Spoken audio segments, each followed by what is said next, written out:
porta l'annonce à Marie. Et elle conçut du Saint-Esprit. Voici la servante du Seigneur.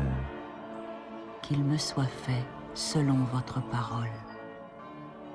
Et le Verbe s'est fait chair. Et il a habité parmi nous. Priez pour nous, Sainte Mère de Dieu, afin que nous soyons rendus dignes des promesses du Christ.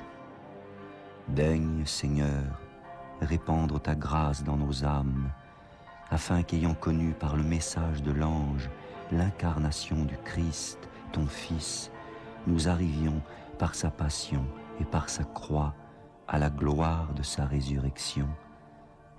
Par le Christ, notre Seigneur. Amen.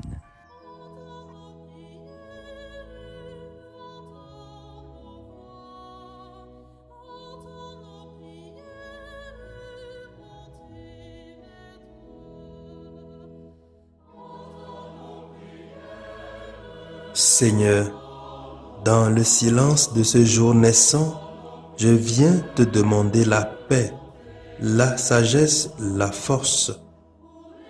Je veux regarder aujourd'hui le monde avec des yeux tout remplis d'amour, être patient, compréhensif, doux et sage, voir au-delà des apparences tes enfants, comme tu les vois toi-même, et ainsi ne voir que le bien en chacun.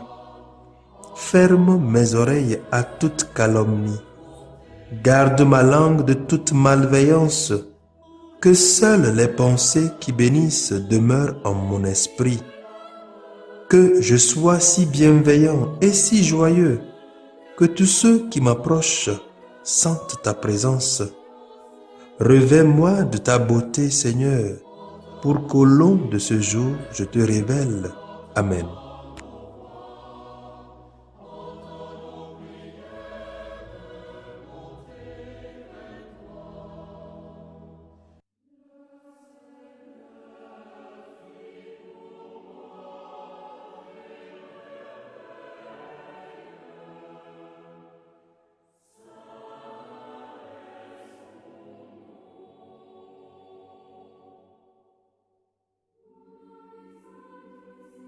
Écoutons les textes de ce lundi, lus par la sœur Hélène Amouzou Ndea et le diacre Wisdom Agaï Essema, commenté par le père Benoît Mondi. Lecture du livre du prophète Michée, chapitre 6, versets 1 à 4, 6 à 8. Écoutez donc ce que dit le Seigneur. Lève-toi, engage un procès avec les montagnes et que les collines entendent ta voix. Montagnes, écoutez le procès du Seigneur, vous aussi, fondement inébranlable de la terre. Car le Seigneur est en procès avec son peuple. Il plaide contre Israël. Mon peuple, que t'ai-je fait? En quoi t'ai-je fatigué? Réponds-moi. Est-ce parce que je t'ai fait monter du pays d'Égypte, que je t'ai racheté de la maison d'esclavage et que je t'ai donné comme guide Moïse, Aaron et Myriam? Comment dois-je me présenter devant le Seigneur? Demande le peuple. Comment m'incliner devant le Très-Haut? Dois-je me présenter avec de jeunes taureaux pour les offrir en holocauste? Prendra-t-il plaisir à recevoir des milliers de béliers, à voir des flots d'huile répandus sur l'autel? Donnerai-je mon fils aîné pour prix de ma révolte, le fruit de mes entrailles pour mon propre péché? Homme, répond le prophète, on t'a fait connaître ce qui est bien, ce que le Seigneur réclame de toi. rien d'autre que respecter le droit, aimer la fidélité et t'appliquer à marcher avec ton Dieu. Parole du Seigneur.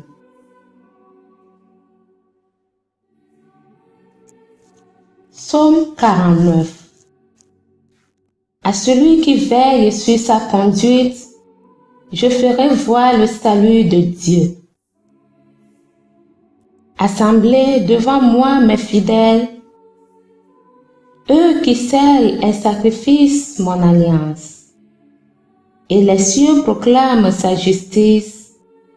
Oui, le juge, c'est Dieu.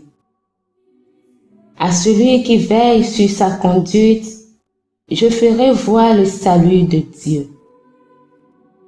Je ne t'accuse pas pour tes sacrifices. Tes holocaustes sont toujours devant moi.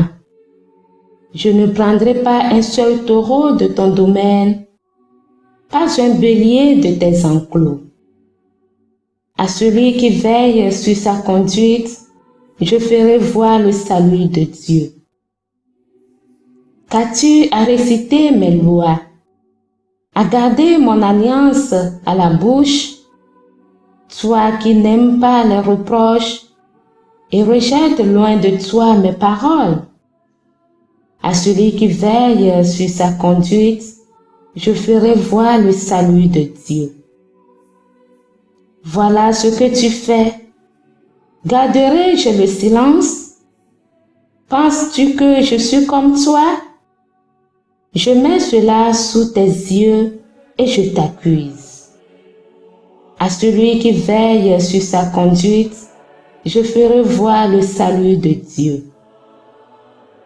Qui offre le sacrifice d'action de grâce, celui-là me rend gloire.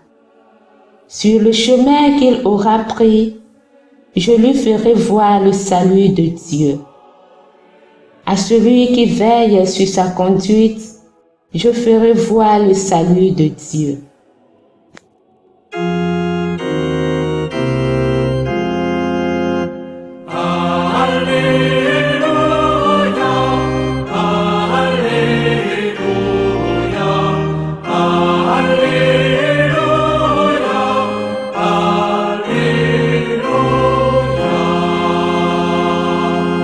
Aujourd'hui, ne fermez pas votre cœur, mais écoutez la voix du Seigneur.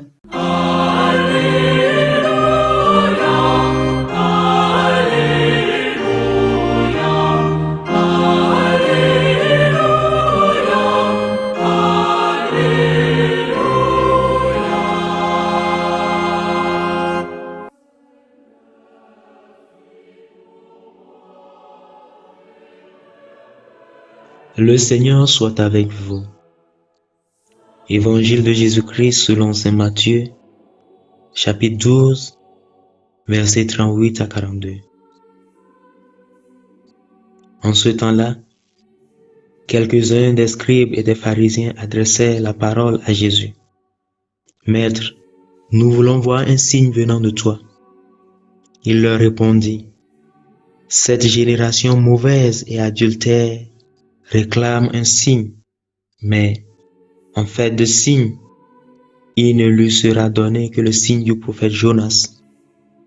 En effet, comme Jonas est resté dans le ventre du monstre marin 3 jours et 3 nuits, le Fils de l'homme restera de même au cœur de la terre 3 jours et 3 nuits. Lors du jugement, les habitants de Ninive se lèveront en même temps que cette génération, et ils la condamneront. En effet, ils se sont convertis en réponse à la proclamation faite par Jonas. Et il y a ici bien plus que Jonas. Lors du jugement, la reine de Saba se dressera en même temps que cette génération, et elle la condamnera.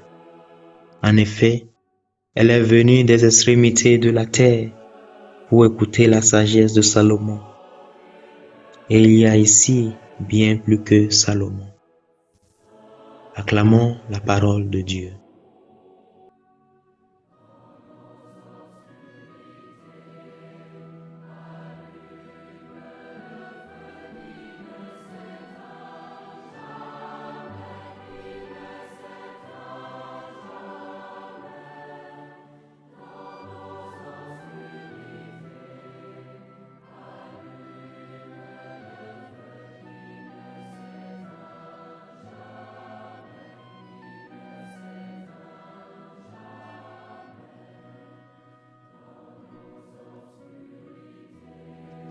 Bien chers frères et sœurs dans le Christ, loué soit Jésus-Christ. Dans la première lecture d'aujourd'hui, le prophète Michée nous présente la déception de Dieu devant l'infidélité de son peuple. L'auteur sacré peint le tableau de cette scène d'amour inconditionnel de Dieu et de l'infidélité de son peuple par un procès. Dans son amertume, Dieu décida de faire un procès à son peuple. Le Seigneur, pour sa part, se montre un Dieu amour, plein de miséricorde et qui prend toujours soin de son peuple. Malheureusement, le peuple répond à cet amour par une infidélité exagérée. Le prophète Michée, prenant la défense du peuple, proposa en réparation des atrocités du peuple par des sacrifices. Mais le Seigneur se déclare fatigué de leur offrande. Il ne prend plus plaisir dans leurs sacrifices de taureaux et de veaux gras.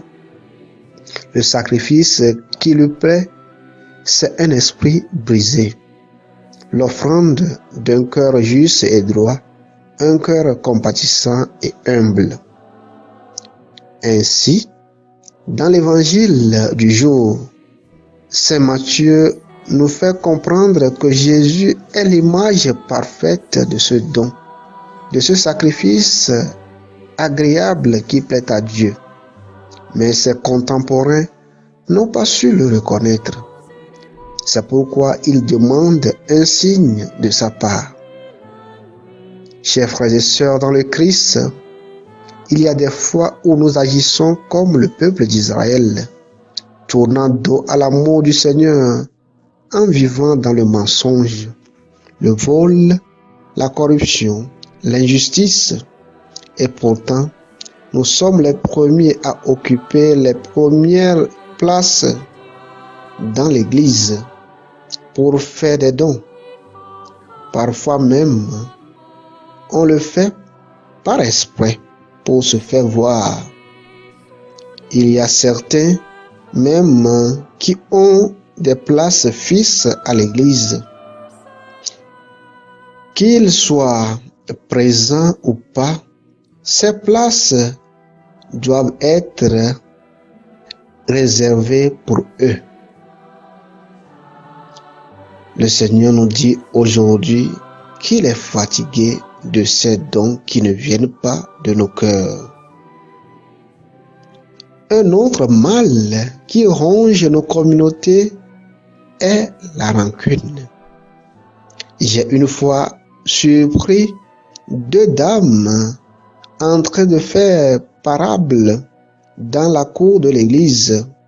Dans leur discussion, une d'entre elles disait à l'autre: « Tu as chance que je vais à la messe, mais au retour, je te montrerai qui je suis. » Chers frères et sœurs, le Seigneur ne nous a-t-il pas dit en Matthieu 5, 23 à 24 que quand tu présentes ton offrande à l'autel et que là, tu te souviens que ton frère a quelque chose contre toi, laisse là ton offrande devant l'autel et va d'abord te réconcilier avec ton frère, puis viens présenter ton offrande.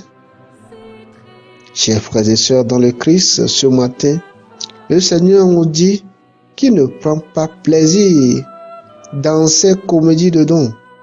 Le don qui est agréable à ses yeux, c'est un cœur d'amour qui pardonne, un cœur droit et miséricordieux qui fait justice, un cœur qui vient au secours des faibles. Bien chers frères et sœurs dans le Christ, que le Seigneur nous aide à toujours lui offrir un sacrifice qui lui est agréable. Amen.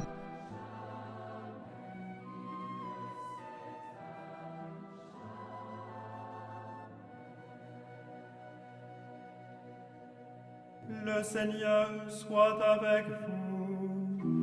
Et avec votre esprit.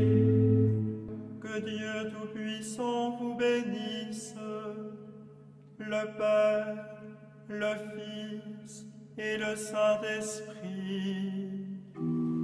Amen.